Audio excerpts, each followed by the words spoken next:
নমস্কার বন্ধুরা, মীরার রান্নাঘরে আপনাদের সবাইকে স্বাগত। আজ সয়াবিন আর পনির দিয়ে বানিয়ে নেব দারুণ একটা নিরামিষ রেসিপি, যেটা গরম ভাতে বা রুটি, লুচি, পুরি সবের সাথে খেতে পারবেন। চলুন তাহলে পুরো রেসিপিটি দেখার জন্য অনুরোধ রইল। এখানে আমি সয়াবিনটা আগে থেকে ভিজিয়ে নিয়েছি আর জলটা চিপে একটু ঝারিয়ে নিয়েছি। এখানে আমি 100 গ্রামের থেকে কম সয়াবিন নিয়েছি আর পনির নিয়েছি 150 গ্রাম। আর পনিরটাকে এরকম ছোট ছোট করে চৌকো করে কেটে নিয়েছি। পনিরের পরিমাণটা আপনারা বাড়িয়ে নিতে পারেন। এখানে একটা মশলা বানিয়ে নেব, তার জন্য এখানে একটা মিক্সিং জার নিয়েছি আর একটা বড় টমেটোকে আগে কেটে নিয়েছিলাম, তার মধ্যে দিয়ে দিলাম। দিয়ে দেবো কয়েকটা আদার টুকরো, কয়েকটা কাজু, আর দিয়ে দেবো আমন্ড কয়েকটা দিলাম। এখানে পোস্তটা আগে থেকেই 1 থেকে 1.5 চামচ ভিজিয়ে নিয়েছি জল দিয়ে, সেটা ওর মধ্যে দিয়ে দিলাম। ঝালের জন্য দিয়ে দেবো কয়েকটা কাঁচা লঙ্কা, আপনারা পরিমাণটা বাড়িয়ে কমিয়ে নিতে পারেন ঝালের পরিমাণটা। দিয়ে দেবো অল্প একটু জল দিয়ে ভালো করে চাপা দিয়ে পেস্ট বানিয়ে নেব। আপনারা এর মধ্যে একটু মগজদানাও ব্যবহার করতে পারেন। এবার একটা ভাজা মশলা বানিয়ে নেব, তার জন্যে গ্যাসের মধ্যে একটা তাওয়া বসিয়েছি, আপনারা কড়াইও নিয়ে নিতে পারেন। গোটা ধনে দিয়েছি, গোটা জিরে আর গোটা দিয়েছি গোলমরিচ গুঁড়ো দিয়ে মিডিয়াম আঁচে এটা নাড়াচাড়া করে একটু ভাজা করে নিচ্ছি। পুরো রেসিপিটি আপনারা দেখতে থাকুন, রেসিপিটা দারুণ টেস্টি হয়। এটা আমার ভাজা হয়ে গেছে, একটু ঠান্ডা হলে গুঁড়িয়ে নেব। গ্যাসের মধ্যে আরেকটা কড়াই বসিয়েছি, দিয়ে দেবো পরিমাণ মতো তেল। তেলটা গরম হয়ে গেলে এবার পনিরটা আমি ভেজে নেব।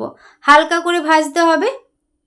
বাটির নিচে ওই যে জলটা, যখন পনিরটা ঠান্ডা ছিল তখন কেটেছিলাম, একটু পনিরটা যখন গরম হয়ে গেছে ওই জলটা জমে গেছে নিচে, বুঝতে পারিনি, ওই তেলের মধ্যে দিয়ে দিয়েছি। এবার সাবধানে একটু হালকা করে পনিরগুলোকে ভেজে নিচ্ছি।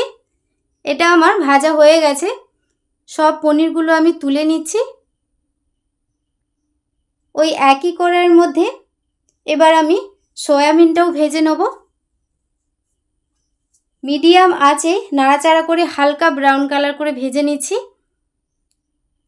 সয়াবিনটা ভাজতে ভাজতেই অল্প একটু লবণ ওর মধ্যে দিয়ে দিলাম, দিয়ে আবারও কয়েকবার নেড়ে সয়াবিনটা আমি ভেজে নেব। খুব একদম শক্ত করে ভাজবো না, হালকা ব্রাউন কালার করে হয়ে গেলে এবার এগুলোকে তুলে নিচ্ছি। সবগুলো তুলে নেওয়ার পর ওই একই তেলের মধ্যেই দিয়ে দেবো গোটা গরম মশলা। আমি এখানে একটা দারুচিনি, একটা লবঙ্গ আর একটা আমি এলাচ নিয়েছি। আপনারা এলাচ দুটোও নিতে পারেন, মানে গরম মশলার যদি ফ্লেভারটা আপনাদের ভালো লাগে। আমাদের বাড়িতে অতটা পছন্দ করে না বলে তার জন্য অল্প করেই দিলাম।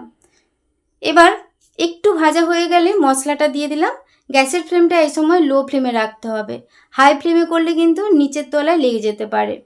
আর মিক্সিং জারের বাটিটা ধুয়ে অল্প একটু জল দিয়েছি। নাড়তে নাড়তেই দিয়ে দেবো কাশ্মীরি চিলি পাউডার একটু রঙের জন্যে, আর একটু হলুদ গুঁড়ো দিয়েছি। এবার অনবরত গ্যাসের ফ্লেমটা মিডিয়ামই থাকবে, অনবরত এটা নাড়াচাড়া করে নেব। একটু চাপা দিয়ে দিয়ে রান্না করব। আমার চ্যানেলে আপনি যদি নতুন হয়ে থাকেন, প্লিজ আমার চ্যানেলটি সাবস্ক্রাইব করবেন আর পাশে থাকা বেল আইকনটা পুশ করে দেবেন আমার নতুন ভিডিও পাওয়ার জন্যে। 2 মিনিটের মতো চাপা দিয়ে দিয়ে এটা রান্না করেছি। আর এটা কষাতে কষাতেই দেখুন একটু তেল ছেড়ে এসেছে। এবার দিয়ে দেবো ফেটানো টক দই 2 চামচের মতো দিলাম। আর ভেজে আমি গুঁড়িয়ে নিয়েছি সেই মশলাটা আমি দিয়ে দিলাম। আর গুঁড়োনোটা একদম মিহি করিনি, একটু দানা দানা আছে। স্বাদ মতো লবণ দিয়ে ওই মিডিয়াম আঁচেই এটা আবারও কয়েকবার নেড়ে নেব। দইয়ের বাটিটা ধুয়ে 1 বাটি আমি জল দিলাম। এটা যেহেতু একটু গ্রেভি গ্রেভি হবে, একটু জল দিয়ে ফুটিয়ে নিতে হবে।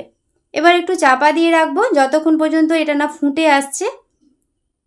যখন এটা ফুটে যাবে এর মধ্যে দিয়ে দেবো ভেজে নেওয়া সয়াবিন, দিয়ে আবারও ভালো করে মিশিয়ে নেব।